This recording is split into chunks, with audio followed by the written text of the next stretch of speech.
আসসালামু আলাইকুম। আজকে আমি ব্রয়লার মুরগির চামড়া আলু দিয়ে রান্না করব। এখানে আমি চুলাতে কড়াই বসিয়ে দিলাম।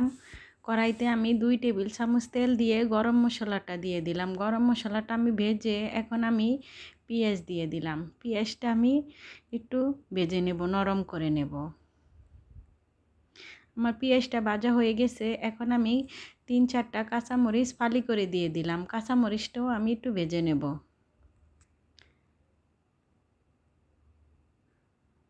আমার কাঁচামরিচ ভাজা হয়ে গেছে। এখন আমি 2 চামচ আদা রসুন বাটা দিয়ে দিলাম।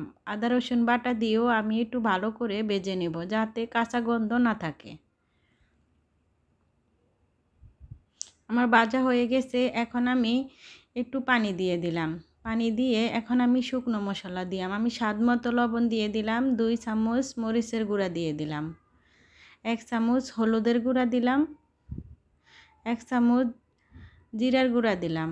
1 চামচ গরম মশলার গুঁড়া দিলাম। দিয়ে আমি ভালো করে কষিয়ে নেব। আমি আবার একটু পানি দিয়ে দিলাম, যাতে মশলাটা ভালো করে কষানো যায়। মশলা যত ভালো করে কষাবেন ততই তরকারির স্বাদ দ্বিগুণ বাড়ে। আমার মশলা কষানো হয়ে গেছে। এখন আমি মুরগির চামড়া, পাও, গিলা, কলিজা, মাথা সব দিয়ে দিলাম। এটা আমি এই ব্রয়লার মুরগি আমি বাসায় পালছি। এই পালা মুরগির চামড়ায় আমি আজকে রান্না করলাম। এটা আমি মুরগি কিনে আনি নাই। আমার জন্য সবাই দোয়া করবেন। আমি এই ডিম আর মুরগি এই 5 মাসে আমি বাড়ি করার পরে কখনো কিনে খাইতে হয় না।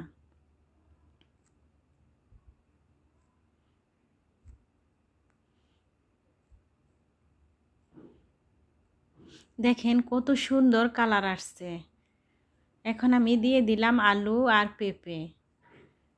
দিয়েও আমি একটু ভালো করে কষিয়ে নেব।